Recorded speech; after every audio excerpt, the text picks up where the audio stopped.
taken out by somebody that's better than him. I mean, is Bieber a guy that they want to sign long term? I don't know. Yeah. But I think that they have enough young pitchers that they can continue to they could be the Tampa Bay Rays, right? Just continue to fortify that team with young players. So I like it. I like what they're doing. Okay, let's move on to the Brewers organization and a player, a very, very young player at number 45 is Jackson Chourio. Yes. He's having a really good year, isn't he? Yeah, I just traded for him in a dynasty league, and so I'm pretty excited. Didn't have him rostered anywhere. Look, I mean, he's got all the tools to be a star. To me, it's athletic, tremendous bat speed. He's only 18 years old. He might have just turned 19, but he was 18 years old at least for most of Low A. He's not having any trouble. There's swing and miss in his game, but he's terribly young. So I'm betting with the success he's having at his age in the level he's in, I think all things are pointing up for him. Yeah, his date of birth is March 11th, 2004. He's playing the full season as an 18-year-old. Rich. Yeah. So that's impressive, right? But what's his strikeout rate? I don't know if you're looking at it. The strikeout rate is not good. It's a lot. What do we got here? 66 strikeouts and 209 at bats, 17 walks to go along with the 9 homers, 8 stolen bases. They're swinging at a lot of pitches. Yeah, but he's 18 years old, so it's 29% strikeout rate and a 7.5% walk rate. But 9 home runs and 8 stolen bases, slugging .574. That's nice. I mean, there is a BABIP of 422, so I get it all. I mean, it could all come collapsing down next year, but he's 18 years old, so.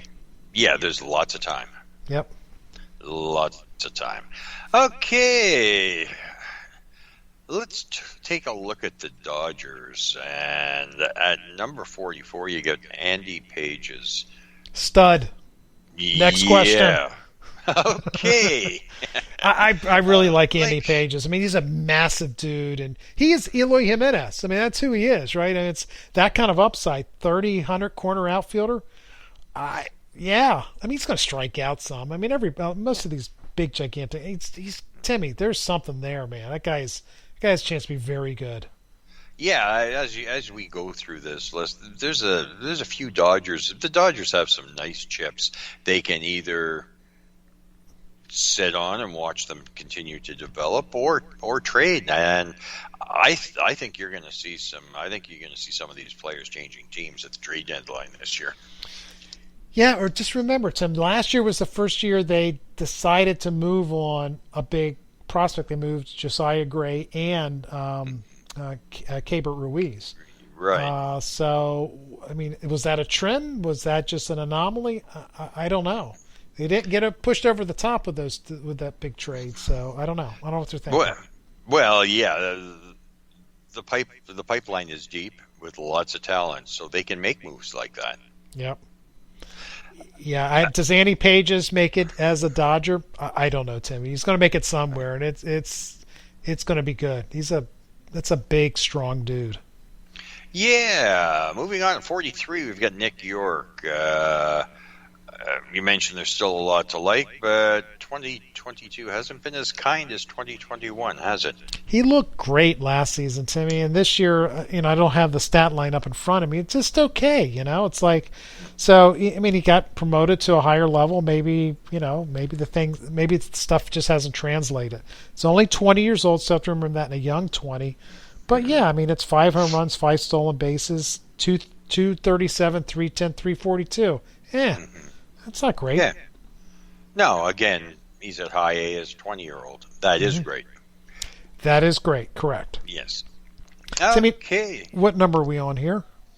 Right now, we are heading to a commercial break, and we will be back in a minute at number 42, Bobby Miller. I like Bobby Miller, too.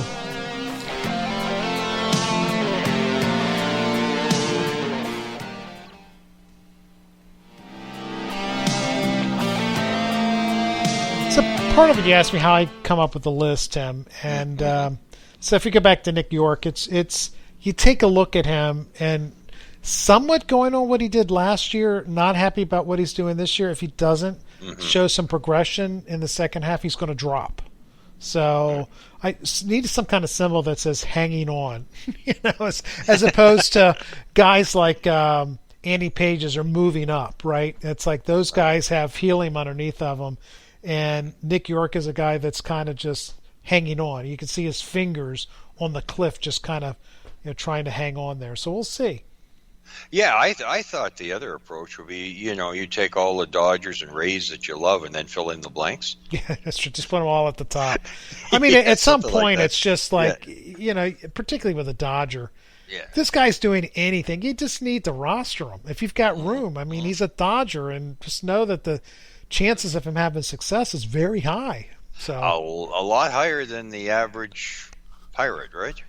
yeah, think about it. So, Or Anaheim Angel. How many prospects have they developed? well, Ward is recent. Obviously Trout, but that was back in 2009. Not a lot of recent vintage. So Yeah. Okay, is there anything other than the fact that Bobby Miller is going to be a strong number 2 in your estimation? Anything you want to mention on Bobby Miller? yeah, the stuff is solid. It throws strikes. Look, it's just he's not going to go anywhere, I don't think, because the one thing the Dodgers know is all other teams know, you need pitching. So, Right. I mean, could he turn into a Gonsolin type of pitcher? I think so. I mean, I could see him pitching to a low 3 ERA guy. I mean, it's a real prospect here. Okay, at number 40, we're going to look at Rich Wilson's fandom for one Bo Naylor. He's really stepped up for you, hasn't he, this year? So here's the deal. It's so funny. I go and sit down maybe 3 minutes before the first game that I'm watching with the Cleveland AA team. And I'm looking at this guy. They don't have names on the back, right, for Cleveland. I'm going, who is that? Gosh, that guy looks great. He's short, athletic, hits the ball hard. He's running the first base. I think it's a double. I'm going, who is this guy? I look at him, oh my gosh, that's Bo Naylor. God, he looks great. And I watch this whole game, Timmy, and I'm left with, oh, I wish I had this guy on my team. Maybe I should trade for him. And then when I get home and I'm checking my fantasy teams, and I see he's on a team of mine, I'm so excited that I have Bo Naylor. I mean, it was you're in too many leagues when, right? it was so much despair as I'm watching this. I'm thrilled that this kid looks like a player. And then I'm so disappointed in myself for not having Bo Naylor on the team. And then to find out that I actually do, it was like joyful to me. It was like, oh my gosh, I had Bo Naylor. Yay for me.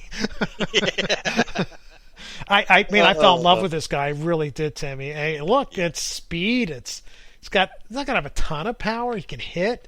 He was batting leadoff, and he wasn't out of place batting leadoff. So, how many catchers you know that can bat leadoff? Other than Real Muto and Varsho, maybe there's not a lot, is there?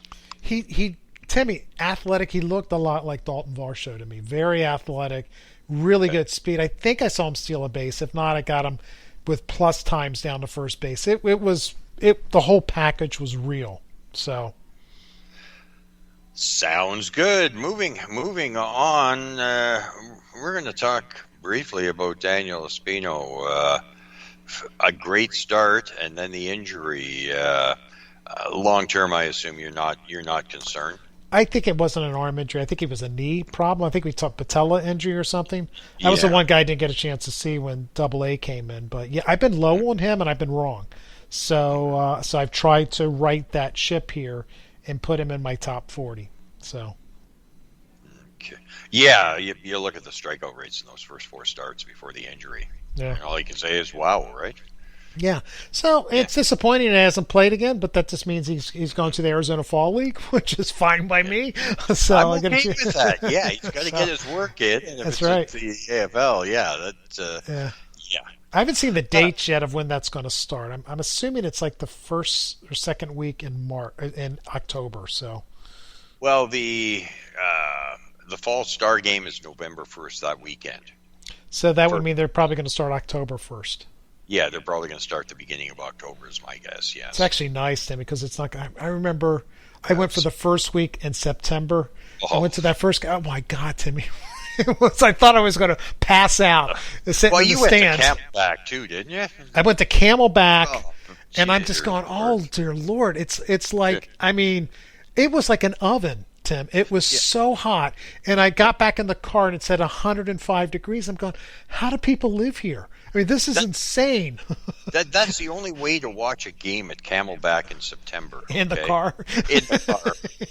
That's it. They got those mustard brown seats and no shade and your seat even sitting under the the overhang, and it's still hot. I'll never forget that. I'm like, dear God, why have I picked this as my second career? This isn't worth it.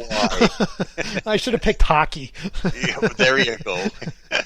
At 37, Max Meyer, I think we'd already see him pitching in Miami if it wasn't for the injury. They've been pretty careful with him since he's been back, so I do think we'll see him in the second half, but definitely an arm to watch. I have nothing to add to him. I think he's going to be very, very good. I do. Can we just call out Henry Davis?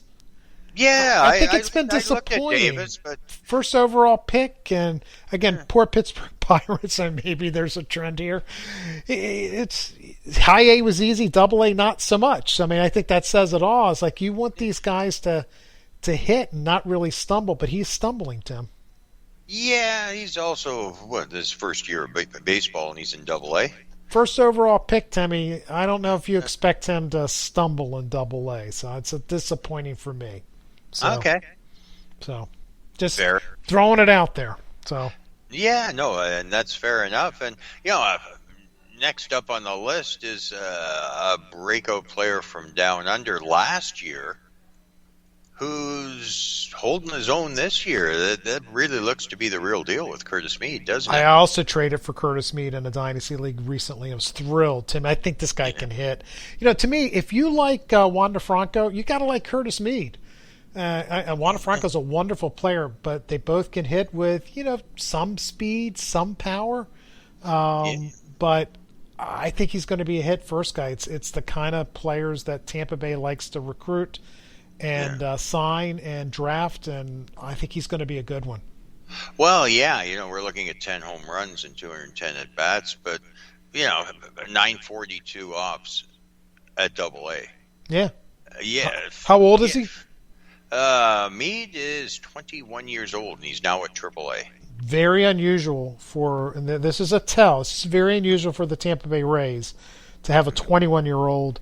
Ask Josh Lowe, a 21-year-old in AAA, and I think you'll see this guy next season.